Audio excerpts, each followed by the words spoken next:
magang. Nio, saya Nio. Iya, kalau kemarin gantian nih, gue yang magang ceritanya, host baru. Nah sekarang udah ada host baru juga. Jadi ibu sudah bawa tetap sekarang. Saya sudah tetap. Iya. Oke, siap. Kita hari ini mau ngebahas apa nih?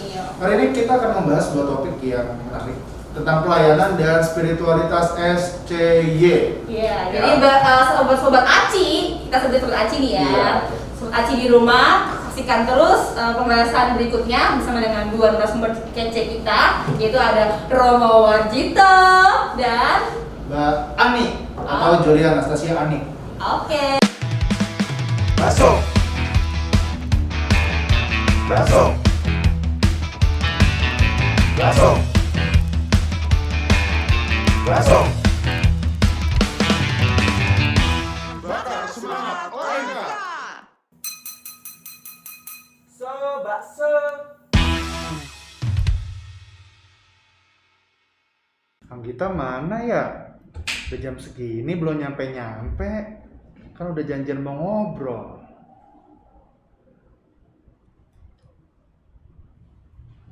Aduh. Iya. Aduh, sorry, HP gue ketinggalan di kosan. Kok bisa? Sorry. Gue juga lama nggak kesini. Nih, baru dibuka kan Iya, ya, baru Rihon? dibuka.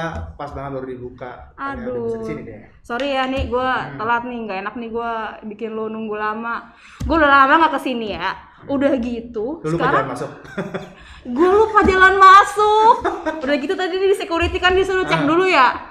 Nah, terus ini sekarang udah boleh ya dipakai gedung Leo Dehon? Udah boleh, tapi memang mungkin belum sepenuhnya kayak sebelum pandemi gitu. Tapi gue penasaran sih. Apa tuh? Kenapa sih namanya Leo Dehon? Leo Dehon itu tuh karena romo-romo yang melayani di sini kongregasinya itu SCY. Nah, SCY ini punya tokoh yang menjadi panutan lah gitu, yaitu namanya Leo Dehon ini atau Leo Dehon. Jadi beliau imam yang mendirikan inilah SCY gitu. Oh. Jadi teladan juga bagi paroki. Oh, berarti ini kebanyakan yang pelayanan di sini itu semangat Pater Leo Dehon juga dong. Istilahnya ada nama terkenal tuh Dehonian lah. Oh, I Gitu, see. karena menghayat spiritualitas dari Romo Leo Dehon ini.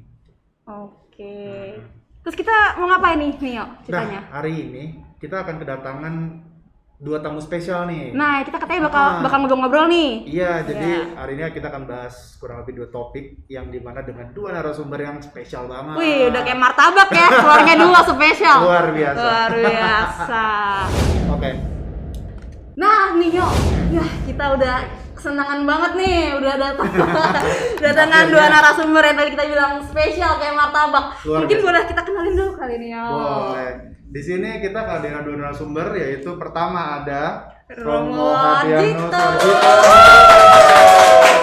Warjito SCY. Dan yang kedua adalah Mbak Julia Anastasia Ani, betul? Betul. Namanya Oke.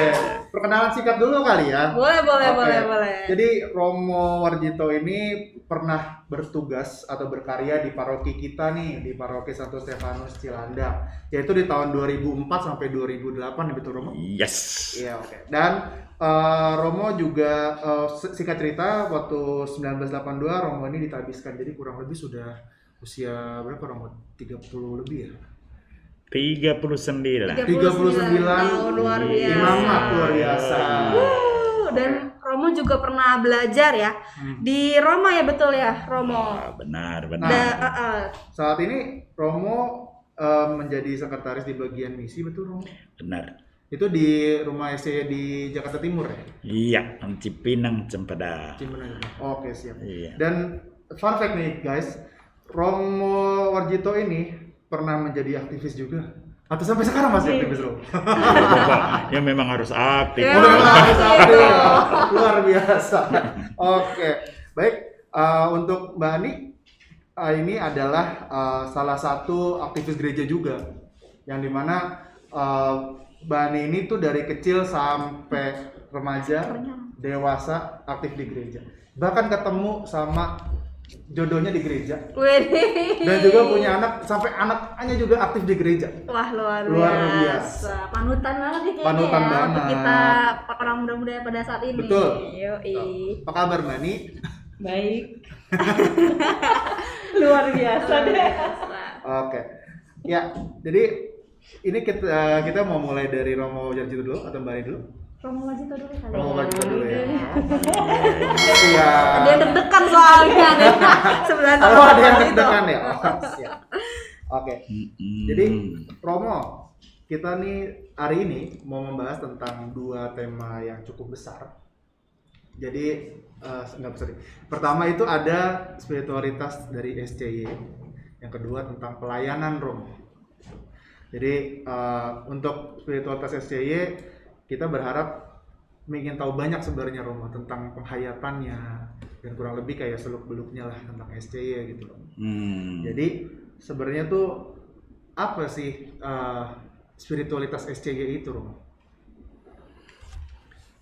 Baik, pendiri kami itu Pater Leo Yohanes de Hoon, lahir pada tahun 1843 ya. Lalu wafat pada tahun 1925 dan meninggalkan warisan rohani yang disebut spiritualitas, yaitu semangat yang membara, dan itu ditunjukkan dengan salib bolong. Ini bolong ini menunjukkan bahwa Yesus telah wafat di kayu salib oleh penginjil Yohanes. Itu masih dicatat bahwa ada seorang perwira Romawi menombak lambung Yesus. Oh, siap. Dari dalam hatinya, dari dalam jantungnya itu keluar air dan darah. Sudah meninggal, sudah wafat, jadi tulangnya tidak dipatahkan, tapi masih mengeluarkan. Nah, itu melambangkan bagaimana semangat Yesus di dalam mengorbankan diri, mempersembahkan diri di kayu salib.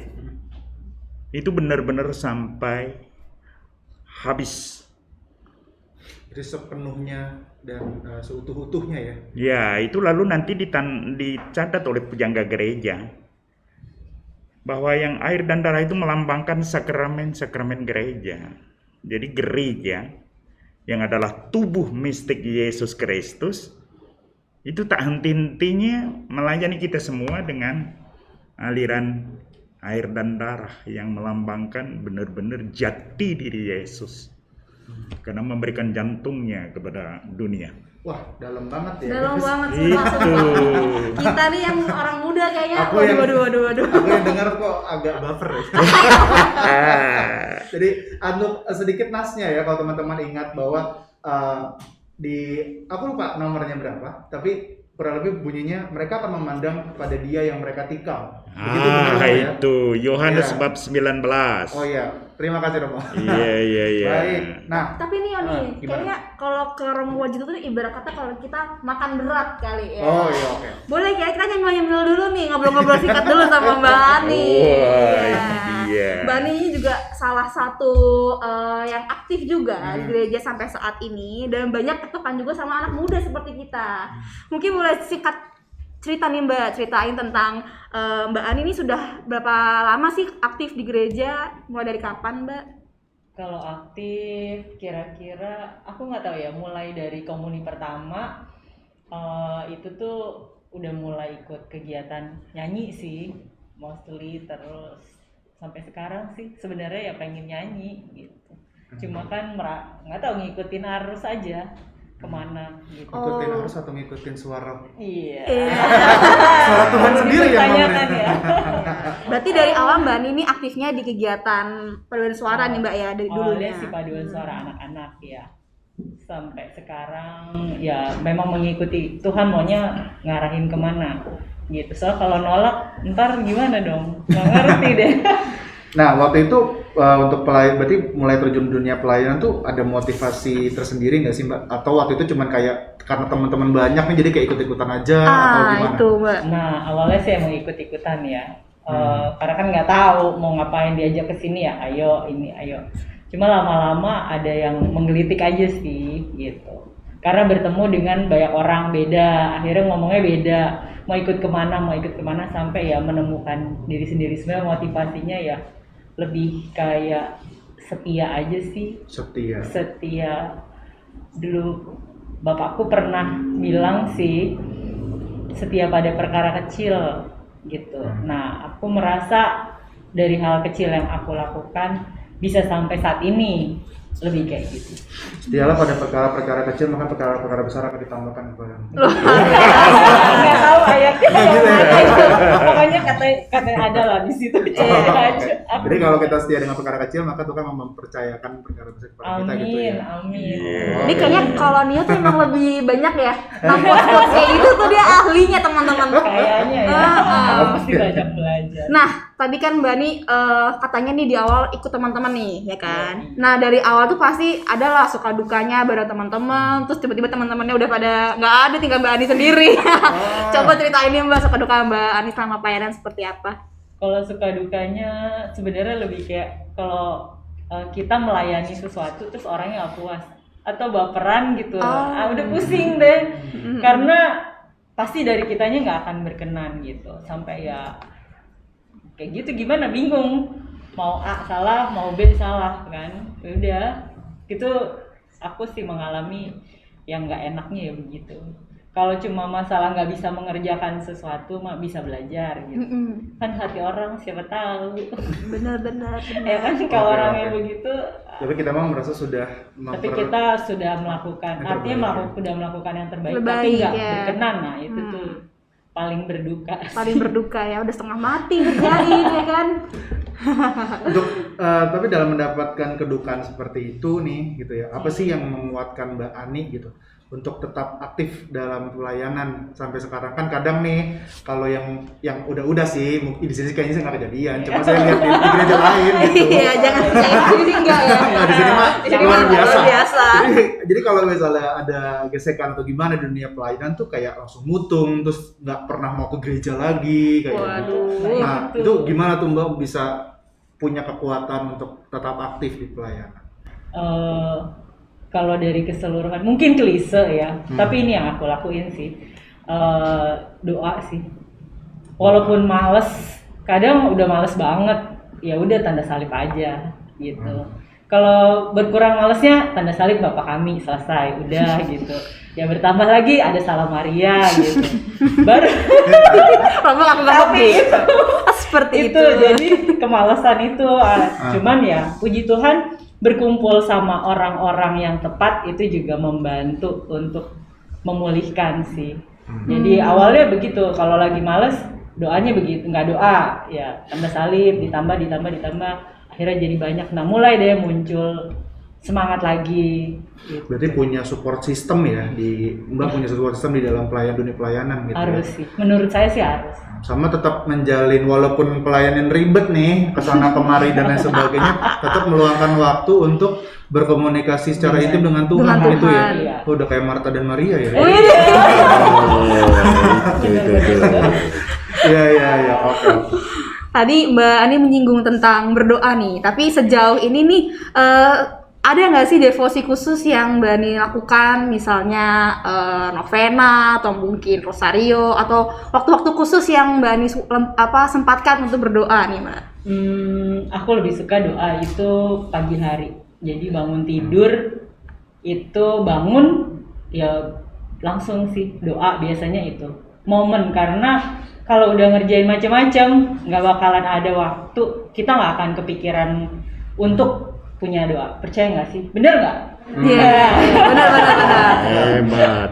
Kalau aku begitu, karena untuk memulai segala sesuatu itu prinsip pertama yaitu doa. Jadi kalau devosi khusus novena, pernah aku lakukan novena gitu, tapi memang kondisinya sebulan penuh gitu. Tapi kalau devosi khusus sebenarnya ke hati kudus Yesus sih.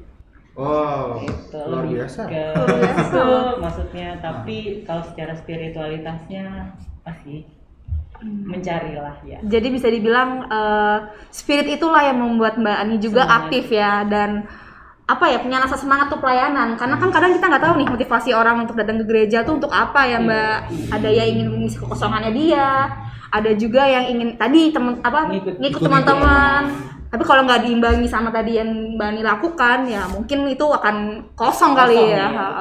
Tapi ini menarik ya, maksudnya ada devosi tersendiri terhadap hati kudus Yesus gitu kan, karena aku lebih sering mendengar kayak Novena Tiga Salah Maria, terus mungkin ada Judas Tadeus gitu. Nah tapi ini tentang hati kudus Yesus. Apa yang membuat Mbak kok mau berdevosi? Aku sebenarnya nggak tahu kenapa gitu, tapi dulu waktu saya masih mudika OMK itu saya suka ikut Jumat Pertama. Nah di Jumat Pertama itu ada semacam novena kepada hati kudus Yesus itu, dan di antara doanya itu ada kalimat yang jadikanlah hatiku seperti hatimu. Wah luar biasa. Nah itu pengen kayak gitu. Cuma kalau ditanya hati kudus Yesus apa, lebih panjang lagi ya udah nggak ngerti. Secara konsepnya ini kurang ya. Kayaknya di sini ada situ aja deh. ada narasumber yang tepat ya. Iya, kita tanya langsung nih saat ini. Oh iya. Oke, Rom. Tadi Roma sempat cerita tentang spiritualitas SCY itu menitik beratkan apa yang aku rasakan tadi di tercurahnya darah dan air ya, Romo. Iya. Nah, ini mau tanya sedikit nih, Romo. Romo kan Romo SCY nih, ya. Nah, pada saat seminari dulu, Romo memang sudah memilih menetapkan hati di SCY atau sebelumnya tuh sempat kepikiran ke kongregasi atau ordo lain, atau bagaimana sih Romo ceritanya? Wah. Kalau tentang itu, saya itu sampai ditabiskan tahun 1982. Itu di dalam pendidikan di seminari menengah sampai seminari tinggi itu 11 tahun. 11 tahun. Dan ini mau menunjukkan seperti yang tadi diutarakan oleh Ibu Ani, Mbak Ani ini, bahwa ada proses gitu. Oke. Ketika saya masih di SMP, begitu lulus SMP, saya bilang sama ibu saya, Bu, saya mau masuk seminari. Dah dia salah tangkap itu. Anak laki-laki mau masuk seri menari. Disangkanya seminari itu mau belajar menari gitu loh. Sumpah ngakak loh. Padahal seminari itu artinya menyemaikan. Nah, panggilan itu dapat dari penyemaian itu. Dan itu berangkat dari keluarga juga. Berangkat dari keluarga juga. Iya. Di dusun saya, desa saya di lereng Gunung Merapi itu, di kampung saya yang namanya Kamungan itu, anggota kering atau lingkungan itu 16 kakak cuma. Tapi kami mempersembahkan 5 imam dari tempat itu. Waduh. Iya, benar. Tepuk tangan dulu kali boleh. Teleponnya berapa ya? Anehnya berapa? Dari keluarga saya sendiri kami berdua, iya dah. Iya, Lalu kemudian tetangga masih saudara juga, Sama itu ada adiknya berarti 2, ya? iya dengan adik saya. Sekarang di CM namanya Weli Brodus Murdani Di daerah Malang ya. Iya ya. Nah untuk yang semacam itu, penyemaian itulah yang akhirnya memunculkan suatu minat, lalu keinginan mau bergabung dengan tarekat yang mana dan lain sebagainya. Antara jelas dan tidak jelas. Tetapi dalam hal macam ini ya senantiasa mendapat bimbingan, lalu kemudian juga ditanya, kamu sebenarnya bergabung dengan SCY itu apa yang mau dicapai, mau dicita-citakan. Untuk itu kan SCY sebagai SCY bagi saya ya harus ada penjelasan, belum tahu gitu loh. Makanya berangkat dari kitab suci lah. Dalam kitab suci, dalam Injil Matius, Yesus mengatakan kamu harus menjadi sempurna sebagaimana Bapa di surga sempurna adanya. Tapi itu juga bagi orang muda saya yang namanya Warjito waktu itu baru lulus seminari Stella Maris Bogor tahun 74, itu juga menimbulkan pertanyaan sempurna macam apa. Oke, disimpan dalam hati sambil direnungkan gitu loh. Sementara SCY, imam-imam hati kudus Yesus, itu bekerjanya di Sumatera bagian selatan. Oke, saya bergabung aja. Lalu lama-lama menjadi jelas. Ketika di Jogja itu menemukan tarekat religius yang lain. Ya kan? Iya. Saya seakan-akan bahasa filsafatnya saya terlempar di dalam SCY. Nah, harus konsekuen lah. Apa yang sudah diputuskan untuk kemudian coba dihayati. Cocok atau tidak cocok, tetapi ini di dalam proses pembinaan terus-menerus.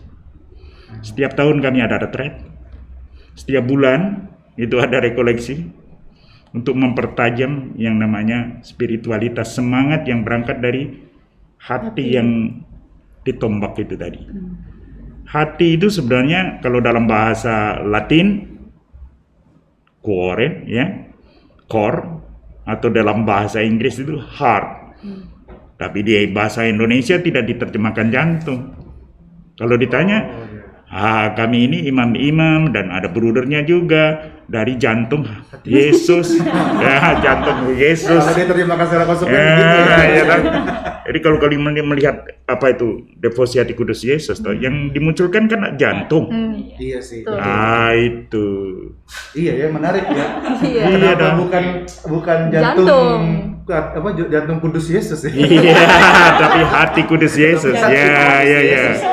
Oke. Tapi ini nanti secara antropologis akan diungkapkan bahwa yang utama di dalam hidup manusia itu bukan otak. Kan orang sering mendewasakan IQ dong. Iya. Nah, itu. Tetapi karena hati itu pusat dari suatu kemauan, kehendak, maka dikatakan bahwa mengalir dari dalam hatinya, dari jantungnya air-air kehidupan. Bukan otaknya moncrot-moncrot dengan iya dah. Iya, setelah Nah, di psikologi situ. mungkin lebih diterima kali ya kalau hati. Kalau jantung ada ngeri juga nih. Nah, itu salah satunya dari Pater Leo Yudehon itu mengambil inspirasi dari surat Rasul Paulus kepada jemaat di Galatia bab 2 ayat 20 yang mengatakan, sekarang bukan lagi aku yang hidup, tapi Kristus hidup di dalam diriku. Nah, itu. Dan Yesus sendiri mengendaki ketika ditanya hukum yang terutama itu yang mana? Nah, dia mereferensi pada kitab Ulangan. Jadi sudah menjadi warisan bangsa Yahudi. Cintailah Tuhan Allahmu dengan segenap hatimu, dengan segenap jiwamu, nah baru dengan segenap akal budimu, dan dengan segenap tenagamu. Nah, itu jadi total gitu loh. Jadi teman-teman udah terbayang ya tentang spiritualitas SCY seperti apa nih? Karena kemarin sih kita ada beberapa kabar-kabar Romo, jadi ada yang tertarik masuk seminari, tapi dia masih galau begitu. Masih galau dalam arti nih mau ke arah mana seperti itu. Makanya tadi saya tanya tertarik nih tentang spiritualitas hati kudus Yesus ya. Bagi Anda teman-teman semua yang tertarik bisa hubungi Romo Warjito ya. Iya, ambil formulir dari saya. Iya. Menjadi misionaris lagi. Iya. Jadi kita kan punya sebutan sebenarnya Nio. Kita tadi belum menyapa teman-teman yang di rumah. Oh iya. Jadi kita menyebutnya ini teman-teman Aci, karena anak Cilanda. Karena kita Jadi sobat kebetulan Aci. sobat Aci yang tertarik. Bisa langsung hubungi Romo Warjito ya. Iya. Nomor di bawah ini. Nomor Ya, ini. bagus Rutin. Karena aci itu bagian dari untuk membuat lem. Ya, tahu. Jadi kalau udah lengket sama hati kudus Yesus, ya kemana-mana saja udah lupa gitu. Bisa ya masuk ya. Maksud Aci diambil juga karena bagian dari bakso. Karena kebetulan kan nama podcastnya nih Bani Iya. namanya podcast bakso atau bakar semangat OMK. Jadi kita cari nih apa ya, apa ya kira-kira yang relate sama bakso Aci gitu kan, bakso Aci. Oke. Tapi masuk juga sih kita Masuk. menjadi lab ya, bakat ya. Betul. Itu analogi yang baru. Analogi yang baru ya, kita udah dapat dari sekarang nih. Nanti bisa diterapkan ke teman-teman ya. Oke. Nah, untuk Romo Warjito nih Romo, ada nggak kira-kira masukan nih untuk teman-teman muda? Tadi kan Romo sudah menjelaskan nih kurang lebih tentang spiritualitasnya SCY sendiri.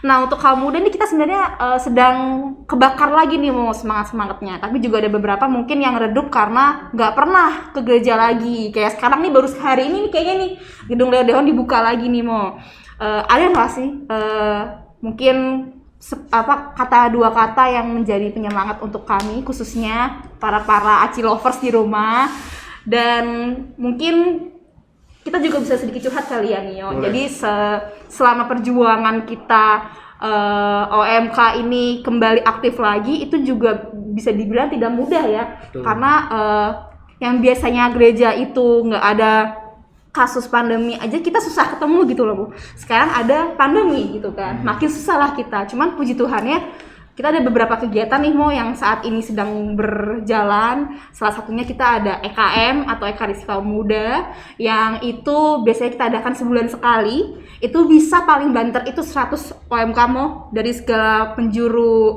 OMK se-Deklarasi Selatan pun juga hadir. Kemudian kita juga ada ngobras nih atau ngobrol bareng santai. Biasanya kita ngundang narasumber juga dari Romo-Romo. Sempat online tuh ngundang Romo Antonius Baur dan Romo-Romo OMK yang lain sih Mo. Nah kira-kira dari Romo Warjito ada nggak mungkin yang bisa disampaikan kepada teman-teman yang ada di rumah yang saat ini sedang menonton acara podcast kali ini nih Romo? Ya, oke. Yang penting bahwa di sini ini di dalam gereja di Jalan Muasim ini toh. Iya, Muasim. Iya dah. Ini Bapak Kardinal tahun 2009 itu pernah berpesan, jangan semua kegiatan dipusatkan di gedung ini, gedung Leo Dehon ini. Tetapi kalian harus tetap setia di lingkungan dan wilayah kalian. Nah, kalian kan mempunyai 12 wilayah nih. Betul. Dengan berapa? Kurang lebih 40. 44. Wah, 44 lagi. Lingkungan itu. Nah, di sanalah seminari-seminari macam itu. Jadi semangat melayani, selamat menjawab kasih Yesus itu seperti tadi Mbak Ani itu bisa berangkat dari Fabiola, juga suka menyanyi, lalu lektor, menjadi lektris segala macam. Sehingga gereja yang dibangun model joglo ini pusatnya itu di tabernakel gitu loh. Jadi pernah ada cerita yang lucu, seorang ibu di luar misa dalam kehidupan sehari-hari macam itu dia bawa anak kecil, lalu kemudian berdoa dengan memegang tabernakel yang banyak akiknya itu loh. Iya dong. Lalu si kecil itu, aku tahu ibu berhenti di sini karena ada lampu merah. Lucu dong. Iya. Tapi ini tambahan yang nggak akan direkam lagi toh. Ini sudah direkam ya. Oh. Kita rekam loh, diam-diam. saya suruh dia untuk pencet. Oke. Bapak pikir